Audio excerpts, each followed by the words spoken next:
ദേശീയ താൽപര്യം ഞങ്ങളുടെ തിരഞ്ഞെടുപ്പുകളെ നയിക്കും. ഇന്ത്യ റഷ്യൻ എണ്ണ ഇറക്കുമതി കുറച്ചതായുള്ള റിപ്പോർട്ടുകളെക്കുറിച്ച് വിശദീകരിക്കുകയാണ് വിദേശകാര്യ സെക്രട്ടറി. ഇന്ത്യയുടെ ഊർജവുമായി ബന്ധപ്പെട്ട തീരുമാനങ്ങളെ ദേശീയ താൽപര്യം തുടർന്നും നയിക്കുമെന്ന് വിദേശകാര്യ സെക്രട്ടറി വിക്രം മിശ്ര തിങ്കളാഴ്ച വ്യക്തമാക്കി.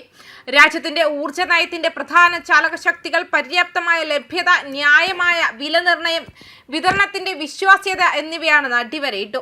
റഷ്യയിൽ നിന്നുള്ള എണ്ണ ഇറക്കുമതി ന്യൂഡൽഹി വെട്ടിക്കുറയ്ക്കുന്നതായി റിപ്പോർട്ടുകൾ പുറത്തുവരുന്നതിനിടെയാണ് അദ്ദേഹം ഇക്കാര്യം വ്യക്തമാക്കിയത്. ഊർജ മേഖലയിലെ തീരുമാനങ്ങൾ അത് സർക്കാരായാലും ബിസിനസ്സുകളായാലും ദേശീയ താൽപര്യങ്ങൾക്ക് അനുസൃതമായിരിക്കുമെന്നും യഥാർത്ഥ ഉറവിടത്തിന്റെ പ്രശ്നം വ്യക്തമാക്കുന്നെന്നും വിദേശകാര്യ മന്ത്രാലയം നടത്തിയ പ്രത്യേക ബ്രീഫിംഗിൽ മിശ്ര പറഞ്ഞു. ലഭ്യത, അപകട സാധ്യത വിലയിരുത്തൽ, ചിലവുകൾ, ലോജിസ്റ്റിക്സ് എന്നിവയുൾപ്പെടെയുള്ള വിപണി സാഹചര്യങ്ങളെ അടിസ്ഥാനമാക്കിയാണ് എണ്ണ കമ്പനികൾ സംഭരണ തീരുമാനങ്ങൾ എടുക്കുന്നതെന്ന് മിശ്ര വ്യക്തമാക്കി.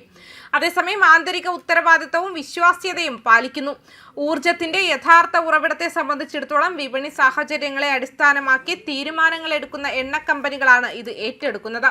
അവർ ലഭ്യത വിലയിരുത്തുകയും അപകട സാധ്യതകൾ വിലയിരുത്തുകയും ചെലവുകൾ വിശകലനം ചെയ്യുകയും അവരുടെ ആന്തരിക ഉത്തരവാദിത്ത പ്രക്രിയകളും വിശ്വാസ്യത ഉത്തരവാദിത്തങ്ങളും പിന്തുടരുകയും ചെയ്യുന്നു.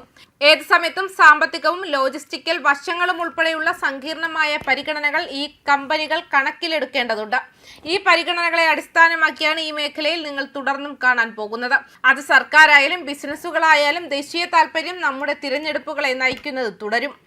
എണ്ണ വാതക മേഖലയിൽ ഇന്ത്യ ഒരു നെറ്റ് ഇറക്കുമതിക്കാരനാണെന്നും വികസ്വര സമ്പദ് വ്യവസ്ഥ എന്ന നിലയിൽ അതിന്റെ വിഭവ ലഭ്യതയെക്കുറിച്ചും പണപ്പെരുപ്പത്തെ ഇറക്കുമതിയെ ആശ്രയിക്കുന്നതിന്റെ സ്വാധീനത്തെക്കുറിച്ചും ബോധവാന്മാരായിരിക്കണമെന്നും മിശ്ര അഭിപ്രായപ്പെട്ടു. ഇന്ത്യൻ ഉപഭോക്താക്കളുടെ താൽപര്യങ്ങൾ സംരക്ഷിക്കുന്നത് സർക്കാരിന്റെ മുൻഗണനയായി തുടരുന്നുവെന്നും അദ്ദേഹം കൂട്ടിച്ചേർത്തു. ഇന്ത്യ എണ്ണ വാതക മേഖലയിൽ ഒരു നെറ്റ് ഇറക്കുമതിക്കാരാണ്. നമ്മളൊരു വികസ്വര സമ്പദ് വ്യവസ്ഥയാണ്. നമ്മുടെ വിഭവ ലഭ്യതയെക്കുറിച്ച് ബോധവാന്മാരായിരിക്കണം. സ്വാഭാവികമായി നിങ്ങൾ 80-85% വരെ ഇറക്കുമതി ചെയ്യുന്ന വിഭവങ്ങളെ ആശ്രയിക്കുമ്പോൾ ഇറക്കുമതി ചെലവുകൾ മൂലമുണ്ടാകുന്ന പണപ്പെരുപ്പ സാധ്യതകളെക്കുറിച്ച് ആശങ്കയുണ്ട്. അതിനാൽ ഊർജത്തിന്റെ കാര്യത്തിൽ ഇന്ത്യൻ ഉപഭോക്താക്കളുടെ താൽപര്യങ്ങൾ സംരക്ഷിക്കുക എന്നതാണ് ഞങ്ങളുടെ മുൻഗണന എന്നതിൽ അതിശയിക്കാനില്ല. സമീപ വർഷങ്ങളിൽ ആഗോള ഊർജ്ജ വിപണികളിലെ ചാഞ്ചാട്ടം എടുത്തു കാണിച്ചുകൊണ്ട് മറ്റ് പല രാജ്യങ്ങളെയും പോലെ ഇന്ത്യയും സ്ഥിരതയുള്ള ഊർജ്ജ വിലയിലും സ്ഥിരതയുള്ള വിതരണത്തിലും പൊതു താൽപര്യം പങ്കിടുന്നുണ്ടെന്ന് വിദേശകാര്യ സെക്രട്ടറി പറഞ്ഞു. ആഗോള ഊർജ്ജ വിപണികളിൽ സ്ഥിരത കൈവരിക്കുന്ന ഘടകമെന്ന നിലയിൽ ഇന്ത്യയുടെ പങ്ക് ചൂണ്ടിക്കാട്ടി വിശ്വസനീയവും സുരക്ഷിതവുമായ വിതരണത്തിലൂടെ അവർക്ക് ശരിയായ വിലയ്ക്ക് ആവശ്യത്തിന് ഊർജ്ജം ലഭിക്കുന്നുണ്ടെന്ന് ഉറപ്പാക്കുക എന്നതാണ് ഞങ്ങളുടെ ലക്ഷ്യം. ഊർജ്ജത്തിന്റെ കാര്യത്തിൽ ഞങ്ങളുടെ ഇറക്കുമതി നയം ഈ ലക്ഷ്യങ്ങളെ അടിസ്ഥാനമാക്കിയുള്ളതാണ്. സമീപ വർഷങ്ങളിൽ ആഗോള സമ്പദ് വ്യവസ്ഥ ഗണ്യമായ അനിശ്ചിതത്വങ്ങളെ അഭിമുഖീകരിച്ചിട്ടുണ്ട്. ഇത് ആഗോള ഊർജ്ജ വിപണികളുടെ സ്ഥിരതയെ വളരെയധികം സ്വാധീനിച്ചിട്ടുണ്ട്. മറ്റ് പല രാജ്യങ്ങളെയും പോലെ ഇന്ത്യയും സ്ഥിരതയുള്ള ഊർജ്ജ വിലയിലും സ്ഥിരതയുള്ള വിതരണത്തിലും പൊതുവായ താൽപര്യം പങ്കിടുന്നു.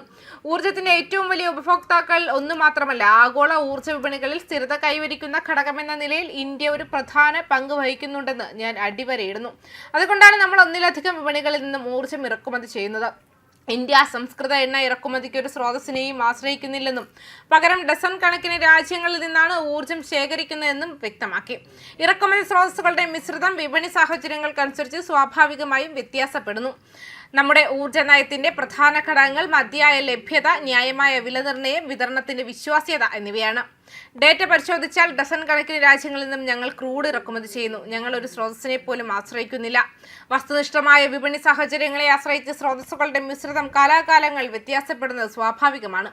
ഒന്നിലധികം സ്രോതസ്സുകൾ നിലനിർത്തുകയും സ്ഥിരത ഉറപ്പാക്കാൻ അവയെ വൈവിധ്യവൽക്കരിക്കുകയും ചെയ്യുക എന്നതാണ് ഞങ്ങളുടെ ലക്ഷ്യം. ഈ മേഖലയിൽ നമ്മൾ കൂടുതൽ വൈവിധ്യപൂർണ്ണമാകുമ്പോൾ നമ്മൾ കൂടുതൽ സുരക്ഷിതരാകുമെന്ന് വിദേശകാര്യ സെക്രട്ടറി വ്യക്തമാക്കിയിട്ടുണ്ട്. ന്യൂസ് ഡെസ്ക് കർമ്മ ന്യൂസ്.